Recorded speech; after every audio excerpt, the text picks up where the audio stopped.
Second name of business economics का है हमारा अप्लाइड इकोनॉमिक्स। क्या है ये? दिख नहीं रहा ना ये वाला पेन कलर, दिख रहा है?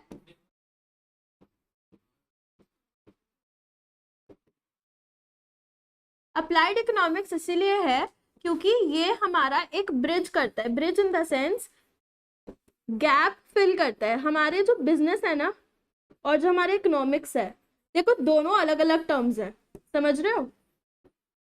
दोनों बिल्कुल अगर देखा जाए तो कोई कहीं से भी कनेक्शन तो है नहीं, इन दोनों को लिंक करता है आपस में, ब्रिज करता है। इसलिए इसको हम बोलते हैं क्या? Applied economics. अप्लाइड का मतलब हम यहाँ पे बोल सकते हैं साइंस के अकॉर्डिंग चलता है। अब एक बात बताओ, जब हम साइंस पढ़ते हैं, पढ़ी है सबने, पढ़ी है 10 तक तो सबने ही पढ़ी है साइंस, ठीक है? साइंस जब हम पढ़ते थे एक्सपेरिमेंट सबने करे हैं साइंस में, लैब में जाके जो केमिस्ट्री लैब में एक्सपेरिमेंट्स होते थे करे हैं सबने, करे हैं? करे हैं ना, एक दो तो करे हैं। अब जब हम थ्योरी पढ़ रहे हैं हमें कुछ समझ में आता है? सब सब छोड़ो, कंप्यूटर एप्लीकेशंस जब हम बुक में पढ़ते हैं कुछ भी समझ में आता है?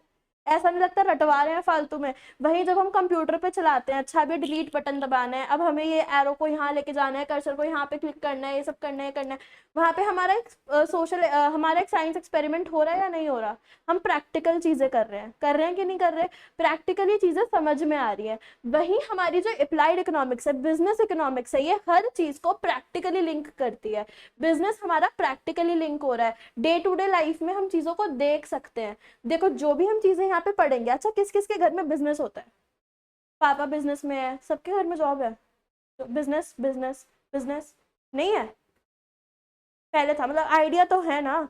यानी कि देखो जब हम ये सब चीजें पढ़ेंगे ना, तो तुम एक बार खुद ये चीजें इमेजिन करके देखना कि अच्छा जब तुम्हारे घर में तुम अगर खुद वो दुकान पे बैठ रहे हो, ठीक है, मैं एक एग्जांपल दे रही हूँ, जनरल एग्जांपल, क्योंकि तुम खुद दुकान पे बैठ रहे हो तो तुम इन चीजों के साथ कैसे लिंक कर सकते हो। देखो अब मैं इसका एक बहुत बढ़िया एग्जाम्पल देती हूँ। तुम लोग के कुछ दोस्त ऐसे होंगे जो 12th पास होकर सीधा दुकान पे बैठ गए होंगे, होंगे? हाँ, लड़कों के तो डेफिनेटली होंगे, एक या दो दोस्त तो ऐसे होंगे ही होंगे, जो पापा के धंधे पे बैठ गए, या घर वालों ने अच्छे खासे पैसे हैं तो घर वालों ने दुकान खोल के दे दी तो बैठ गए, ठीक है, चाहे किराना मंडी में, चाहे यहाँ चाहे वहाँ, बैठे ही होंगे। ग्रोसरी स्टोर खोल के बैठ गए होंगे, ठीक है। मतलब होता है ये चीज, जनरल वो है कि हाँ मैं तो धंधा ही करूंगा, वो चीज होती है, लड़कों में एक चीज होती है, लड़कियों में भी होती है, आज की डेट में तो बिजनेस करना है, ठीक है। लेकिन वहीं अगर तुम उनसे टैक्स के बारे में कुछ भी पूछोगे ना, उन्हें एक रत्ती भर भी नॉलेज नहीं होगी। वेयर एज अगर अब तुम ये सब चीजें पढ़ के या फिर तुम बीकॉम करके भी अगर तुम एक बिजनेस को खोल के बैठे हो ना, तुम्हें A to Z नॉलेज होगी कि तुम्हें क्या चीजें करनी है, क्या चीजें नहीं करनी है। इसीलिए बिजनेस इकोनॉमिक्स को जब हम पढ़ रहे हैं, तुम एक एक चीज सोच के देखना कि यही चीज अगर मैं अपने बिजनेस पे लगाता या मेरे पापा अपने बिजनेस पे लगाते तो वो कहाँ ग्रो कर सकते थे, जो वो नहीं करते। और डेफिनेटली मुझसे ये रीजन ले लो, मैं अपने पापा को आज एडवाइस करती हूँ इन चीजों को लेके, टैक्स को लेके। जैसे अभी बजट आया था तो अमेंडमेंट्स आई थी, पापा को कुछ चीजें समझ में नहीं आ रही थी, मैं और पापा बकायदा रात भर बैठे थे उसके ऊपर डिस्कस करने के लिए। कुछ चीजें उन्हें समझ नहीं आ रही थी तो मैंने समझाई थी, मेरे को समझ नहीं आ रही थी तो उन्होंने समझाई थी। तो ये सब चीजें जब तुम पढ़ते हो ना, तो तुम्हें खुद मजा आएगा कि अपने घर वालों से जब तुम डिस्कस करोगे, अपने सीनियर से जब तुम डिस्कस करोगे, तुम उस कन्वर्सेशन का पार्ट बन जाओगे जिस कन्वर्सेशन में तुम शायद कभी पार्ट थे ही नहीं।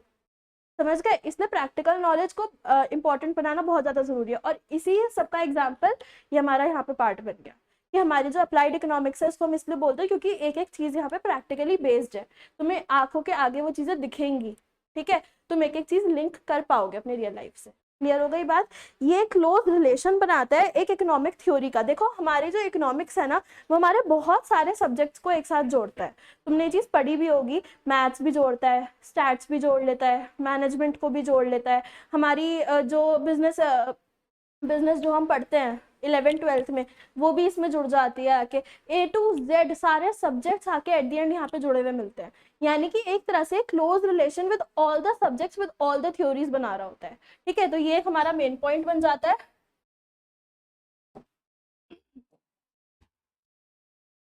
क्लोज रिलेशंस,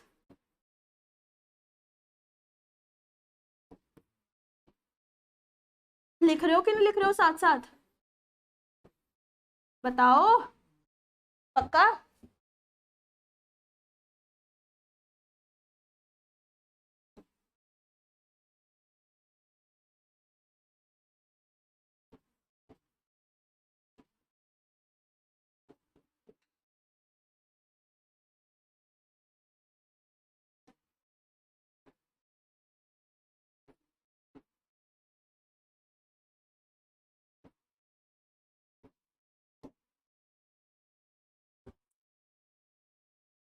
और ऐसा नहीं है कि ये सिर्फ हमारे डिसीजन मेकिंग में हेल्प करता है, जो हमारे डिसीजन मेकर्स हैं या हमारे मैनेजर्स हैं उनकी हेल्प करता है, ये हमारी हर तरीके की ऑर्गेनाइजेशंस को हेल्प करता है। ऐसा नहीं कि सिर्फ धंधा कमाने वाली ऑर्गेनाइजेशंस को ही हेल्प करता है, जो हमारी ऑर्गेनाइजेशन सोशल बेनिफिट्स करती है उनको भी ये हेल्प करता ही करता है। समझ में आ गई बात? यानी कि ये जो हमारा बिजनेस इकोनॉमिक्स है,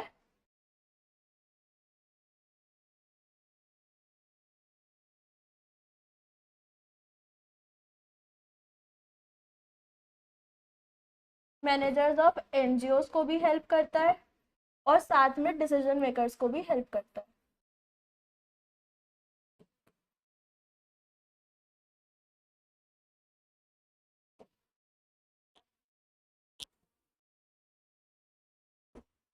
ये फोन में जूम हो जाती है ना पिक्चर्स,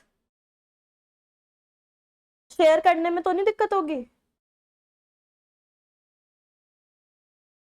भैया बनाएंगे आज शायद। तुम लोग का है कोई ग्रुप अभी तक? भैया बनाएंगे फिर आज। अच्छा, सिर्फ इतना सा सिलेक्ट करना हो तो क्या करूं?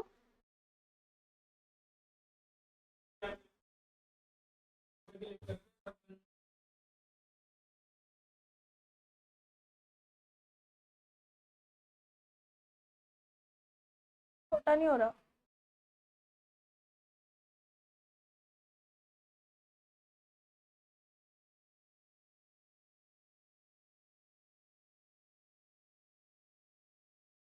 अरे ये क्या हुआ?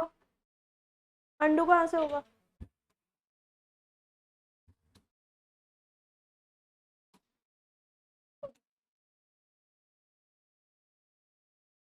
अब यहाँ पर हमारा एक नाम और आएगा। अभी तक हमने कितने नाम करे हैं?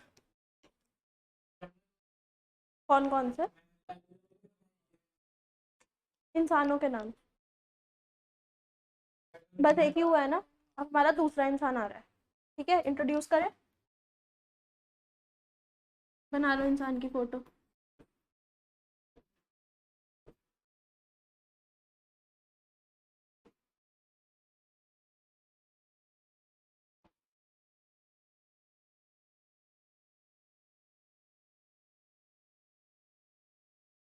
हाईलाइट नहीं होता इसमें? कहाँ से होगा?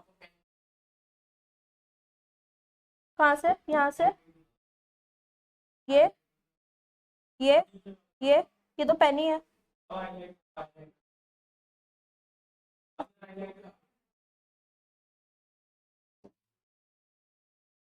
नहीं हो रहा।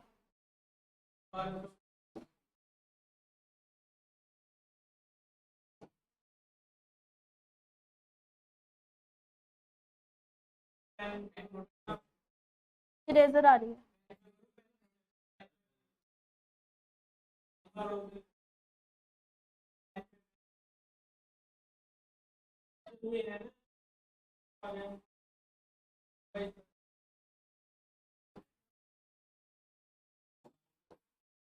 छोड़ो, तुम लोग कर लेना। ठीक है, चलो मैं कलर चेंज कर देती हूँ। जॉन डील ने डेफिनेशन दी थी, economic analysis and formulation of business practices. देखो मैंने डेफिनेशन कट कर दिया है। ठीक है, इसमें बस मैंने इकोनॉमिक एनालिसिस को हाईलाइट किया हुआ है अपने नोट्स में। इकोनॉमिक एनालिसिस अभी तक कहीं पे भी हमारे पूरे चैप्टर में यूज नहीं हुआ है, इसलिए मैंने इसको हाईलाइट किया है, क्योंकि इकोनॉमिक एनालिसिस ऐसा वर्ड है जो अभी तक हमारे चैप्टर में यूज हुआ नहीं। देखो मैं चीजें रिपीट कर रही हूँ, बट ये चीजें कहीं पे भी रिपीट मतलब यूज नहीं हुई है, इसलिए तुम इसको बहुत इजीली याद कर सकते हो। दूसरा, इस चैप्टर में और कोई अभी तक नाम हमारा आया नहीं है। ठीक है, तो तुम्हारे लिए इसको याद करना इजी हो जाएगा। तो इसको बस इतना लिख लो।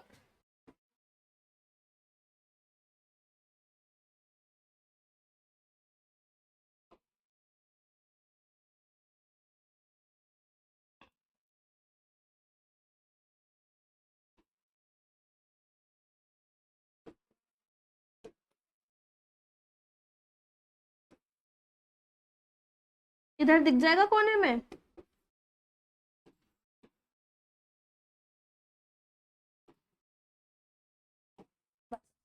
इकोनॉमिक लिखा है बस इधर कोने में। क्या इसे छोटा कर दूं? अब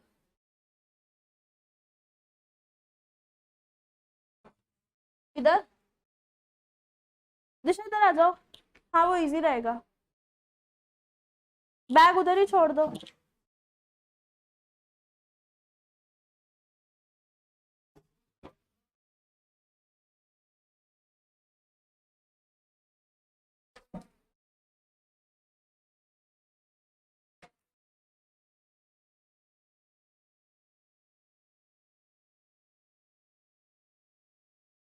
दिखता है ना,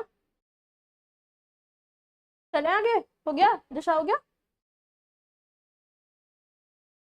चलो ये टॉपिक और करते हैं, फिर हम क्लास एंड करते हैं, ठीक है, लास्ट टॉपिक करते हैं आज का।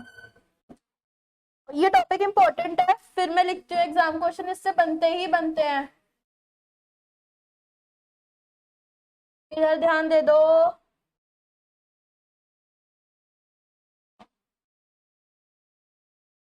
इंपॉर्टेंट क्वेश्चन, ये पूरा टॉपिक ही इंपॉर्टेंट है गाइस, ऊपर ही भाग गया ये, नीचे आ जाएगा, आ गया, चलो।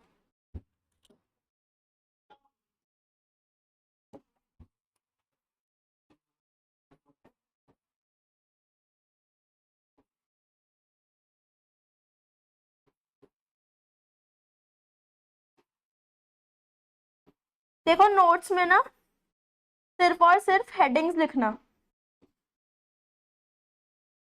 समझ गए। मैं यहाँ पे 2-3 चीजें एक्स्ट्रा लिखूंगी समझाने के लिए, बट उनको नोट्स के पॉइंट ऑफ व्यू से इतना रेलेवेंट मत समझना, बट हेडिंग्स रेलेवेंट होंगी, क्योंकि तुम्हारे पेपर में पता है कैसे आएगा ये वाला टॉपिक, एग्जाम्पल देगा, समझ गए, एग्जाम्पल दे देगा, या बीच के कंटेंट में से एक लाइन दे देगा और बोलेगा कि ये टॉपिक बताओ कि ये कौन सा वाला पॉइंट है। इसके 5-6 स्पेसिफिक पॉइंट्स दे रखे हैं, like science is art is an science, ऐसे करके पॉइंट्स दे रखे हैं, नॉर्मेटिव इन नेचर, ऐसे करके पॉइंट्स दे रखे हैं। बट ये 2-3 पॉइंट्स मैं बोलूंगी कि हाँ वो इंपॉर्टेंट है, वो तो तुम्हें लिखने ही लिखने पड़ेंगे, बट सारे पॉइंट्स के बारे में एक्सप्लेनेशन नहीं लिखनी, वो पॉइंट्स सिर्फ एक्सप्लेनेटरी मैं खुद यहाँ पे बोलूंगी, वो जनरली तुम्हें भी समझ में आ जाएंगे कि कितना तुम्हारे अंदर भी अंडरस्टैंडिंग उस पॉइंट पर है। तो देखो सबसे पहला पॉइंट जो हमारा यहाँ पर आता है, वो आता है जो हमारा बिजनेस इकोनॉमिक्स है, it is a science. Why science, अभी मैंने पहले ही बताया कि सारी चीजें हम प्रैक्टिकल एप्लीकेशन बेस्ड करते हैं, सारी चीजें हम एक्सपेरिमेंटल बेस्ड करते हैं, एक एक चीज हिट एंड ट्रायल मेथड के थ्रू हमारी चीजें होती हैं, क्लियर हो गई बात, इसलिए वो सारी हमारी साइंस के ऊपर बेस्ड होती है। दूसरा, यहाँ पर एक सिस्टमैटिक नॉलेज हमें मिलती है, सिस्टमैटिक अप्रोच हमें मिलती है, हर चीज सिस्टमैटिक तरीके से हो रही होती है, इसीलिए ये एक सिस्टमैटिक अप्रोच है, इसीलिए एक साइंस है। बात क्लियर हो गई। नेक्स्ट हमारा आता है कि ये पार्ट ऑफ माइक्रो इकोनॉमिक्स है। माइक्रो इकोनॉमिक्स क्या होता है पता है किसी को? अगर मैं माइक्रो इकोनॉमिक्स की डेफिनेशन बोलूं, इंडिविजुअल, आगे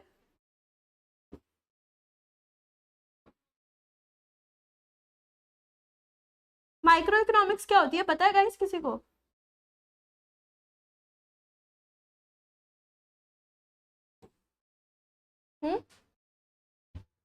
स्पेसिफिक फोर्स डायरेक्टली बिजनेस को इफेक्ट करे, और फिर चुप हो गए सब, गलत बोलो लेकिन बोलो, बोलो। कंट्री की इकोनॉमी माइक्रो नहीं होती, वो मैक्रो होती है, ठीक है, ये याद रखना, मैक्रो मतलब बड़ा, माइक्रो यानी छोटा, ये चीज याद रखना है। इसलिए कंट्री की इज माइक्रो, और छोटी यानी कि एक इंडस्ट्री, एक फर्म की बात हो रही है तो वो माइक्रो, मैंने आंसर ही बता दिया। माइक्रो इकोनॉमिक्स होती है कि एक फर्म की, एक छोटी इंडस्ट्री के बारे में अगर मैं बात करूं, उसकी इकोनॉमिक्स के बारे में बात करूं, उसकी डिमांड, उसकी सप्लाई, उसकी प्राइसिंग टेक्नोलॉजी, या उसकी लोकेशन, उसकी हर चीज, एक पर्टिकुलर इंडस्ट्री या फिर एक पर्टिकुलर ग्रुप ऑफ इंडस्ट्री, लेकिन वो छोटा ग्रुप, यानी कि 5-6 इंडस्ट्री का ग्रुप, वो भी सिमिलर टाइप ऑफ बिजनेस करता हुआ, उसको बोलेंगे माइक्रो इकोनॉमिक्स। वेराज मैक्रो इकोनॉमिक्स जो होती है वो बड़े पॉइंट ऑफ व्यू से होती है, पूरी कंट्री के, पूरे वर्ल्ड के पॉइंट ऑफ व्यू से होती है, जैसे नेशनल इनकम कैलकुलेट करना, या हमारे कंट्री के बेस पे आरबीआई की जो इंटरेस्ट रेट्स होते हैं, या फिर हमारे फ्लक्चुएशन रेट्स होते हैं, फॉरेन एक्सचेंज रेट्स होते हैं, बीओपीज होते हैं, बीओटीज होते हैं, उन सब चीजों को कैलकुलेट करना, वो सब चीजें होती है हमारी मैक्रो इकोनॉमिक्स। बात क्लियर हो गई? तो यानी कि हमारी जो बिजनेस इकोनॉमिक्स है वो देखो मेजरली तो माइक्रो इकोनॉमिक्स पे फोकस करेगी, क्यों? क्योंकि हम छोटे पॉइंट ऑफ व्यू से, बिजनेस के पॉइंट ऑफ व्यू से बात करेंगे, लेकिन वो एक मैक्रो इकोनॉमिक्स का भी पार्ट बनती है। क्यों? क्योंकि हम थोड़ी सी बात नेशनल पॉइंट ऑफ व्यू से भी करते हैं। बात क्लियर हो गई? चलो, यानी कि दूसरा पॉइंट भी हमारा क्लियर हो गया।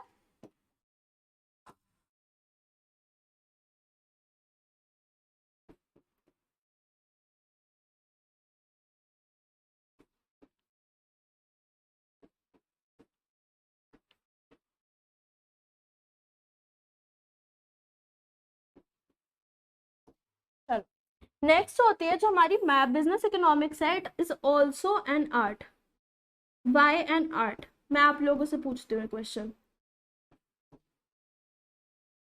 Personalise skill, good point. और प्रैक्टिस, गुड। और एक पॉइंट और, आर्ट तो है, क्यों है?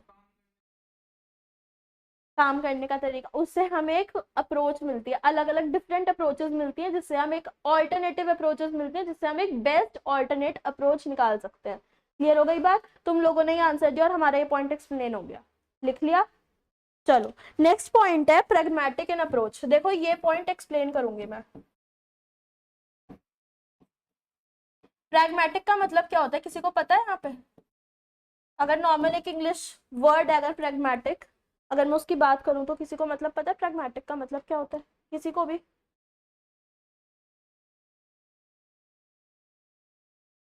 टैकल करना, थोड़ा सा रिलेटेबल हो गया। और पता है? आइडिया, कुछ आइडिया? सिनोनिम अगर आ गया पेपर में फिर? प्रैग्मेटिक का मतलब होता है प्रैक्टिकल अप्रोच, या फिर हम बोल सकते हैं रियलिस्टिक अप्रोच। यानी कि हमारी जो बिजनेस इकोनॉमिक्स है उस वो एक प्रैक्टिकल अप्रोच अपने साथ कैरी करती है। अब तुम्हें लग रहा होगा साइंटिफिक वाला पॉइंट और ये प्रैग्मेटिक वाला पॉइंट बहुत ज्यादा सिमिलर हो गया, हुआ कि नहीं हुआ? बट जो साइंस है वो एक सिस्टमैटिक बॉडी ऑफ नॉलेज है, ठीक है, यानी कि बहुत सालों से आई हुई प्रैक्टिस है। वेराज प्रैग्मेटिक अप्रोच यानी कि अगर हमारे पास आज भी कोई नई डिस्कवरी हुई है, फॉर एग्जांपल कोविड-19, पहले से तो अप्रोच नहीं थी ना, पहले का साइंस एक्सपेरिमेंट तो नहीं था ना। कोविड-19 तो एक नया पैंडेमिक था, कोई एक्सपेरिमेंट तो नहीं था। या फिर किसी ने ये तो नहीं किया था कि कोविड-19 छोड़ के देख लेते हैं फिर देखते हैं इकोनॉमी क्या रहेगी, ये तो नहीं था। यानी कि कोविड-19 के टाइम पे जो हमारी चीजें आई थी वो हमारे लिए एक प्रैग्मेटिक अप्रोच का एग्जाम्पल बनी थी। क्लियर हो गई बात? बात समझ में आ गई सबको? चलो, नेक्स्ट पॉइंट हमारा बनता है interdisciplinary in nature. Interdisciplinary in nature से मतलब क्या निकलता है? इंटरडिसिप्लिनरी अगर मैं वर्ड हाईलाइट करूं तो उससे मतलब क्या निकलता है? बताओ बताओ, सोचो, दिमाग को चलाओ थोड़ा सा, बताओ। गूगल खुल गया क्या?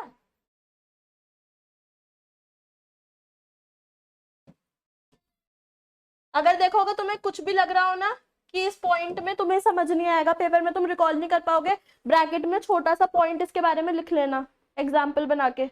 समझ रहे हो? मैं यहाँ पे नहीं लिख रही है, तुम अपने नोट्स में लिख सकते हो एग्जाम्पल बना के। यहाँ पे मीनिंग लिखना है इसका ताकि याद रहे।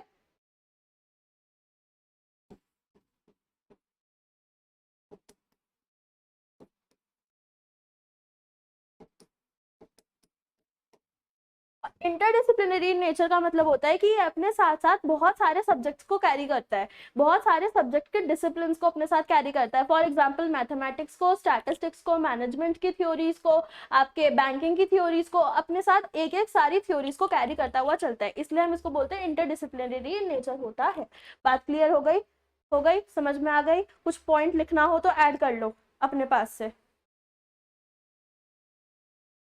इंटरडिसिप्लिनरी का मतलब होता है जोड़ के रखना।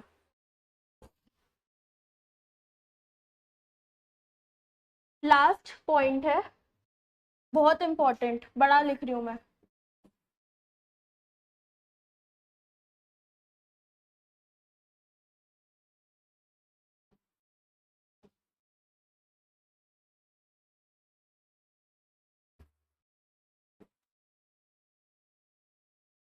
इस पॉइंट को मैं अगले पेज पे समझाऊंगी और उसके बारे में नोट्स बना लेना।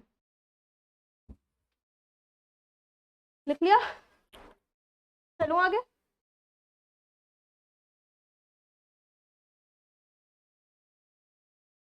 हमने पिछले पेज पे एक पॉइंट पढ़ा है, नॉर्मेटिव इन नेचर। नॉर्मेटिव का मतलब किसी को पता है? पहले वर्ड सुना है? नेगेटिव तो नहीं कह सकते,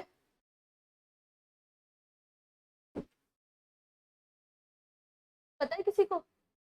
नॉर्मेटिव का मतलब होता है बेस्ड टू, या फिर बेस्ड अपॉन, या फिर रिलेटेड टू। समझ गए? इससे मतलब क्या निकलता है? नॉर्मेटिव इन नेचर से मतलब क्या निकलता है, यानी कि इकोनॉमिक्स का कैसा नेचर है? किसी चीज पे बेस्ड है, यानी कि हर एक चीज किसी ना किसी चीज पे बेस्ड है, किसी ना किसी चीज से लिंक्ड है, रिलेटेड है। समझ गए? बात क्लियर हुई है? जो हमारी इकोनॉमिक्स है, देखो मैं बात नहीं कर रही बिजनेस इकोनॉमिक्स की, मैं बात किसकी कर रही हूँ? सिर्फ और सिर्फ इको की। मैं सिर्फ और सिर्फ इको की बात कर रही हूँ, बिजनेस इकोनॉमिक्स की बात नहीं कर रही। जो हमारी इको होती है ना, वो दो तरीके के नेचर पे बेस्ड होती है। एक होती है पॉजिटिव और एक होती है नॉर्मेटिव।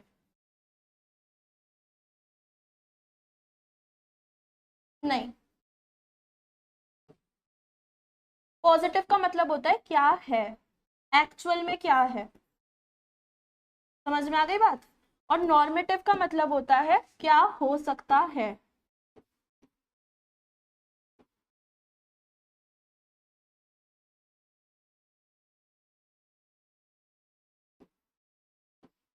यानी कि व्हाट शुड बी।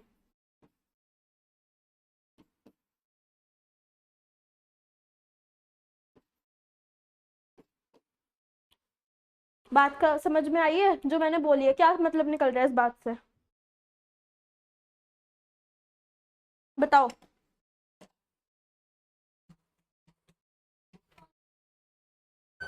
दोनों से मतलब क्या निकलता है? ये जो स्टेटमेंट है, ये और ये, क्या मतलब निकलता है? एग्जाम्पल फ्रेम करो।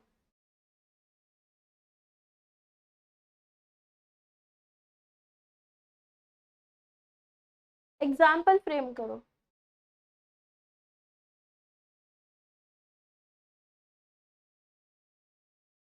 कह सकते हैं। हम्म देखो, मैं इसका एक बहुत सिंपल सी बात बताती हूँ। पॉजिटिव का मतलब होता है साइंटिफिक अप्रोच।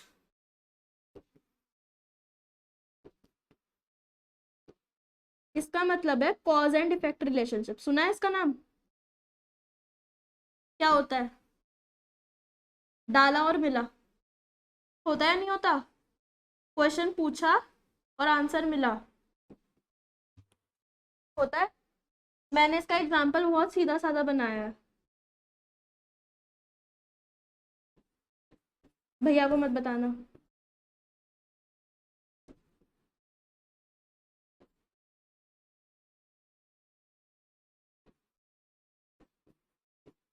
नहीं तो मुझे मार पड़ेगी। किसका पेट सबसे मोटा है? विवेक भैया का पेट सबसे मोटा है। Easiest example. तुम्हें सीधा सीधा आंसर मिल रहा है। ठीक है। और इसमें हमें ना आंसर नहीं मिलता। इसमें हमें आंसर नहीं मिलता। इसमें हमारे पास दो सब्जेक्ट्स आ जाते हैं। समझ गए? This thing is better than this. यानी कि विवेक भैया पूजा दीदी से अच्छा पढ़ाते हैं। यानी कि विवेक भैया इज बेटर देन पूजा दीदी इन टीचिंग। समझ गए? यानी कि हमारे पास दो सब्जेक्ट्स आ रहे हैं। अब हमारे पास एक जजमेंट नहीं आ रहा। क्या जजमेंट नहीं आ रहा? कौन अच्छा पढ़ाता है, जजमेंट आ ही नहीं रहा। हमारे पास स्टिल एक कंफ्यूजन हो रही है। क्या पता पूजा दीदी भी अच्छा पढ़ा लेती हो, क्या पता तुम्हारे पॉइंट ऑफ व्यू से वो चीज ना हो रही हो, क्या पता तुम्हारे पॉइंट ऑफ व्यू से वो चीज हो रही हो। यानी कि still there is a question pending. समझ में आ गई? यानी कि व्हाट शुड बी, क्या हो सकता है। समझ गए? बात क्लियर हो गई? यानी कि व्हाट ऑट टू बी, इसका मतलब सीधा साधा सा ये निकलता है। इसका सीधा एक एग्जांपल यही लिख लो।